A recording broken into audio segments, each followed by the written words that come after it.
ভার্বের যে একটা বিশেষ রূপ রয়েছে মোডাল ভার্বস, দেখতে পাচ্ছ মোডালস, এই মোডালস নিয়ে কিন্তু আজকের ভিডিওটা আলোচনা, ঠিক আছে। এই মোডালস ভিডিওর উপরে এই মোডাল ভার্বের উপরে কী করে আমরা ভয়েস চেঞ্জ করতে পারবো সেটা নিয়ে আজকের বিশেষ আলোচনা, ঠিক আছে। তাহলে মোডাল ভার্বস কাকে বলে এবং কি কি কাজে ব্যবহার করা যেতে পারে তার জন্য একটা আলাদা ভিডিও তৈরি করা হবে, সেটা তোমরা পরে দেখে নিও, ঠিক আছে। তো আপাতত মোডাল ভার্ব হচ্ছে ভার্বের একটা বিশেষ রূপ, ঠিক আছে। এই ভার্বগুলো দিয়ে কিন্তু ভয়েস চেঞ্জ করতে পারা যায়। তো কীভাবে কী করা যেতে পারে তার জন্য কিছু নিয়ম রয়েছে, সেই নিয়মগুলো এখানে কিন্তু লিখে রেখেছি। তো তোমরা ভিডিওটা ভালো করে মনোযোগ দিয়ে দেখো, ঠিক আছে। দেখো তাহলে মোডাল ভার্বগুলো কোন কোনগুলো হতে পারে দেখো, ক্যান, মে, তারপর শুড, উড, মাস্ট, মাইট, আবার কুড হতে, ক্যান, কুড হতে পারে, ঠিক আছে। তাহলে এইগুলো হচ্ছে সমস্ত কিন্তু মোডাল ভার্ব, এগুলো তোমরা নিশ্চয়ই বইতে তো কোনো না কোনো সময় দেখেছো। তাহলে এইগুলো দিয়ে কিন্তু আমাদের বিশেষ ধরনের ভার্ব ভয়েস করা যেতে পারে। তাহলে তার জন্য যে নিয়মগুলো রয়েছে সেগুলো হচ্ছে এইভাবে। দেখো প্রথমে হচ্ছে ভয়েস দু প্রকারের হয়, অ্যাক্টিভ ভয়েস এবং প্যাসিভ ভয়েস, ঠিক আছে। তাহলে অ্যাক্টিভ ভয়েস আমাদের দেওয়া থাকে এবং প্যাসিভ ভয়েসটাকে করতে হয়, কখনো কখনো উল্টোটাও কিন্তু ব্যতিক্রম আকারে দিয়ে দেয়, ঠিক আছে। তাহলে প্রথমে আমরা কী শিখবো, যে অ্যাক্টিভ ভয়েসের যে অবজেক্ট থাকবে সেটি হবে প্যাসিভ ভয়েসের সাবজেক্ট, ঠিক আছে।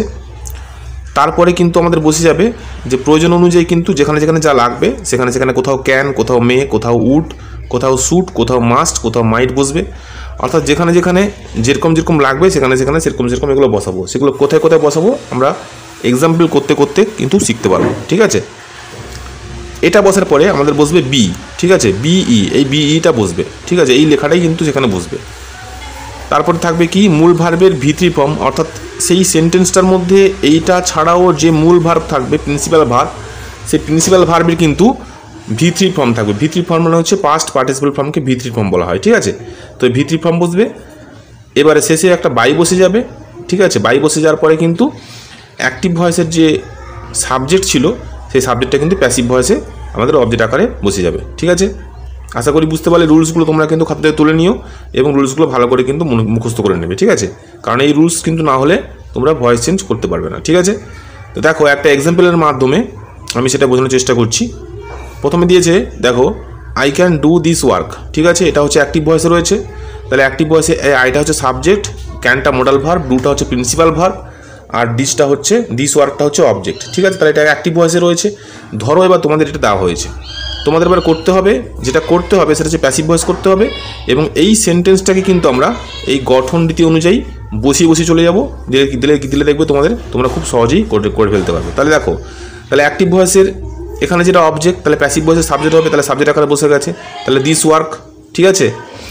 তাহলে যেহেতু ক্যান আছে এখানে, তাহলে ক্যান বসে গেছে, ঠিক আছে। তারপরে ক্যানের পরে ক্যানটা হচ্ছে মোডাল ভার্ব, এরপরে একটা বি বসবে, আগেই বলেছিলাম এখানে একটা বি বসবে, বি, ঠিক আছে, এখানে দেওয়া আছে বি, তাহলে ক্যান বি হয়ে গেছে। আর মূল ভার্ব কোনটা, মূল ভার্ব হচ্ছে প্রিন্সিপাল ভার্ব ডু এবং তার ভিত্রি ফর্ম হচ্ছে ডান, তাই ডান বসে গেছে। তারপর বাই বসে গেছে এবং আই থাকলে এখানে মি হয়, অর্থাৎ এই প্রোনাউনটা কিন্তু চেঞ্জ হয়। প্রোনাউনটা কীভাবে চেঞ্জ হবে তোমরা কিন্তু প্রথম ভিডিওতে দেখে নিও, অর্থাৎ প্রোনাউনটা কিন্তু নির্দিষ্ট ছন্দে একটা চেঞ্জ হয়, ঠিক আছে। এখানে যদি নাউন থাকতো তাহলে একই নাউন এখানে বসে যেত, যেহেতু এখানে প্রোনাউন আছে তাহলে এখানে প্রোনাউন কিন্তু তার নির্দিষ্ট নিয়ম অনুযায়ী এখানে বসবে, ঠিক আছে। তাহলে আই থাকলে এখানে মি হয়, তাই মি বসে গেছে। তাহলে অ্যান্সারটা হলো this work can be done by me. আশা করি তোমরা ভালো করে বুঝতে পারলে, ঠিক আছে। এবারে চলো আমরা পার্ট বাই পার্ট যে বই থেকে আমরা এই গ্রামারটা শিখছি সেই বই থেকে যে এক্সাম্পলগুলো দেওয়া হয়েছে সেগুলো আমরা ধরে ধরে শিখি।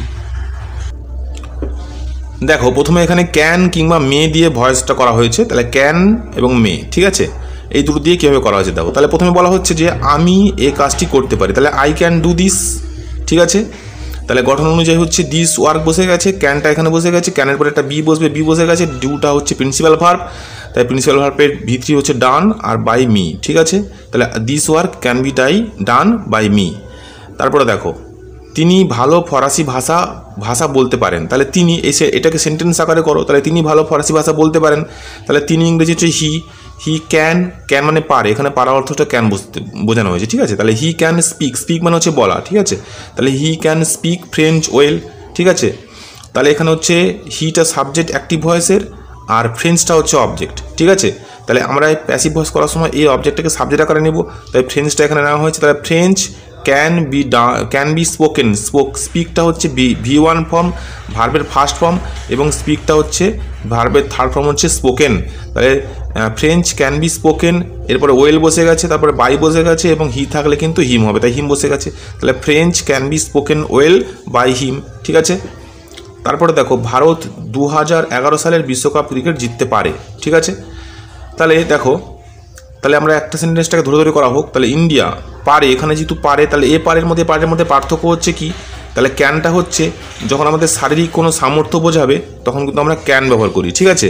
আর মেটা ব্যবহার করব কখন, যখন কোনো অনুমতি অর্থে কিংবা হয়তো কোনো সামর্থ্য বা কোনো হয়তো সম্ভাবনা অর্থে, ঠিক আছে, এটা হতে পারে সেটা হতে পারে এরকম টাইপের, তখন আমরা সেটা কিন্তু মে ব্যবহার করব। তাহলে এখানে যেহেতু জিততে পারে এটা সম্ভাবনা বোঝাচ্ছে, তাই কিন্তু আমরা এখানে করা হয়েছে মে, আমরা এখানে করেছি মে। তাহলে India May win the cricket world cup 2011, ঠিক আছে।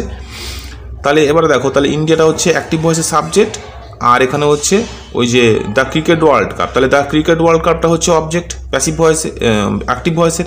এবার আমরা কী করবো, প্যাসিভ ভয়েস করতে গেলে আমরা দ্য ক্রিকেট ওয়ার্ল্ড কাপ 2011 এটা কিন্তু আমরা প্যাসিভ ভয়েসের সাবজেক্ট বসিয়ে দেবো, তাই সাবজেক্ট বসিয়ে দেওয়া হয়েছে। তারপরে মে আছে, মে বসে গেল, তারপরে বি নিয়ম অনুযায়ী বি বসে গেল, এখানে উইনটা হচ্ছে প্রিন্সিপাল ভার্ব, উইনের V3 ফর্ম হচ্ছে ওন, তাই ওন বসে গেল বাই ইন্ডিয়া। তাহলে the cricket world cup 11 may be won by India, ঠিক আছে। আশা করি তোমরা বুঝতে পারলে। এই সমস্ত সেন্টেন্সগুলো তোমরা খাতাতে তুলে নিয়ে খুব ভালো করে প্র্যাকটিস করো। দেখো এখানে শুডের ক্ষেত্রেও কিন্তু একই রকম ভাবে বলা হয়েছে। তাহলে শুড এখানে কিন্তু উচিত অর্থে ব্যবহার করা হয়েছে, তাহলে তার বাবাকে তার শ্রদ্ধা করা উচিত, তাহলে he should respect his father.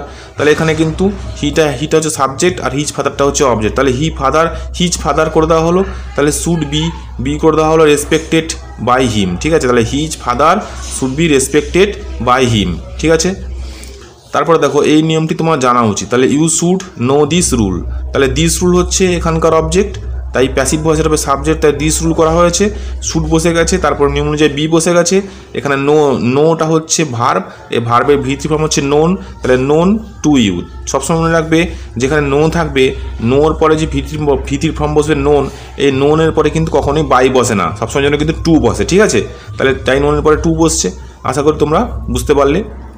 উডের ক্ষেত্রে কিন্তু একই রকমভাবে কতগুলো নিয়ম দেওয়া আছে, যেমন ধরো তারা চাইলে আমি এ কাজ করতে পারতাম, তাহলে I would do this if they wanted, ঠিক আছে।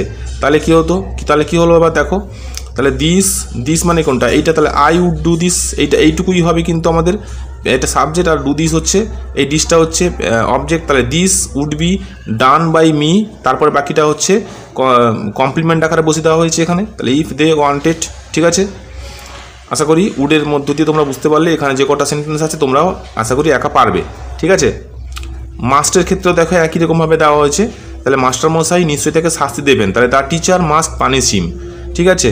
তাহলে টিচারটা হচ্ছে অ্যাক্টিভ ভয়েসের সাবজেক্ট আর হিমটা হচ্ছে অবজেক্ট, তাহলে এখানে হিম থাকলে প্যাসিভ ভয়েসের হবে সাবজেক্ট, তাহলে হিম থাকলে এখানে হি হয়ে গেছে, তাহলে হি এখানে হচ্ছে মাস্ট বসে গেল মডেল ভার্ব, তারপরে বি বসে গেল, তারপর পানিশ মানে হচ্ছে শাস্তি দেওয়া, এটা হচ্ছে V1 ফর্ম, তার V3 ফর্ম হচ্ছে পানিশড, তারপরে বাই বসে গেছে, তারপরে ডা আছে, তাই এটা যেহেতু ডা টিচার যেহেতু নাউন, তাই ডা টিচার বসে গেছে, একই রকমভাবে সবগুলোই করা হয়েছে এখানে।